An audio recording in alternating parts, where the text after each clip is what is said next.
What is up, my fellow Bomber fans? It is your boy Nick here.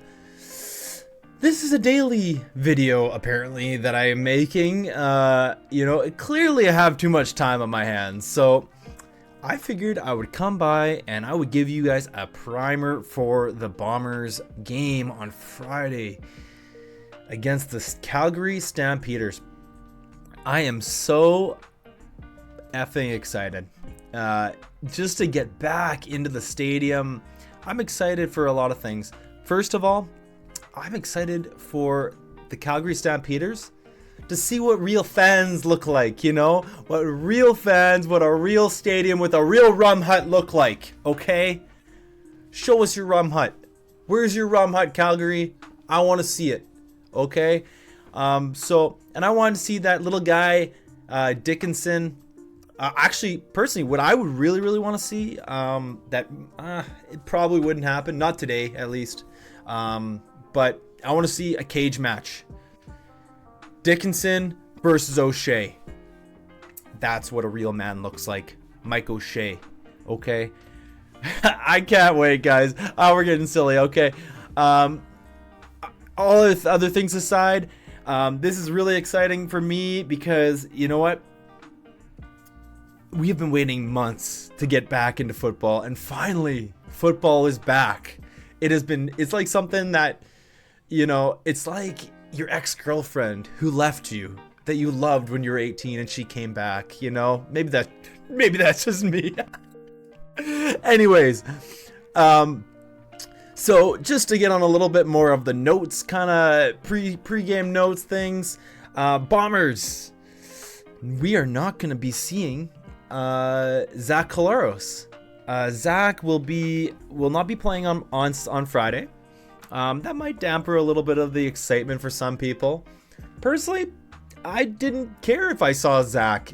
We know who Zach is. We know he's the MOP. We know he's probably the best quarterback in the league. I would say. So why put him out there? Why risk him? We want to see him in game 1. Not in game 2 of the preseason. So that's the first thing. Who cares if there's no Zach? We're still excited. Staying on the quarterback theme. I'm assuming that the quarterbacks will be Chris Streveler, even though he didn't practice today. I would assume it's just precautionary, giving him a day off before the game. And then we're going to see Terry Wilson. And then we'll see Darren Granger, who is the third quarterback. Depending how good all the quarterbacks look, or how bad, depending how, and that kind of will dictate how much they play. Because if you look really good, you're going to get more drives.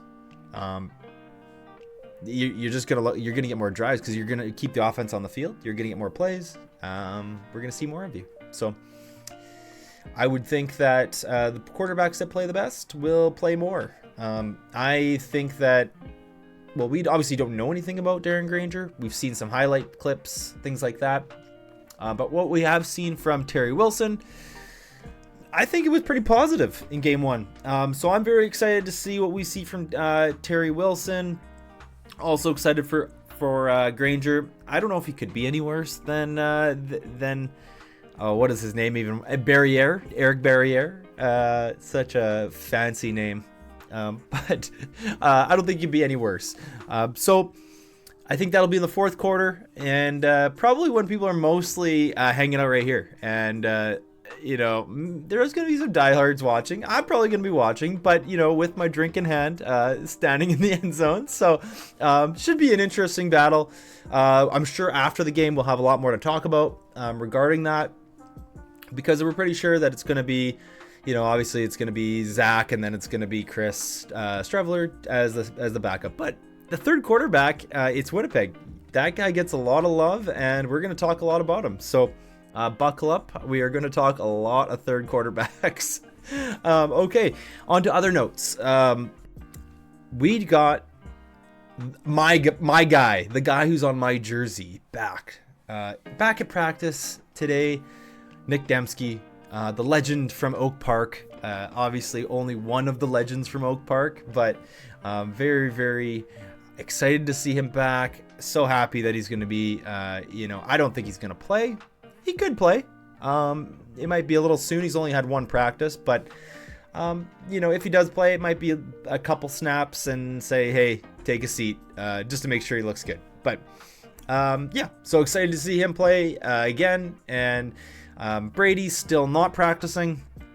That one I'm a little bit more concerned about because it's kind of odd that you wouldn't even have, I think they said that he was doing some light jogging, but that maybe they just don't really care what Brady does at the moment. It seems this year that O'Shea's been pretty lax with the veterans. He hasn't been pushing them too much, especially kind of the guys in like those, the high paid guys, I would say, like the guys on those new contracts, like Brady and Dembski. Maybe that's just me making stuff up in my head.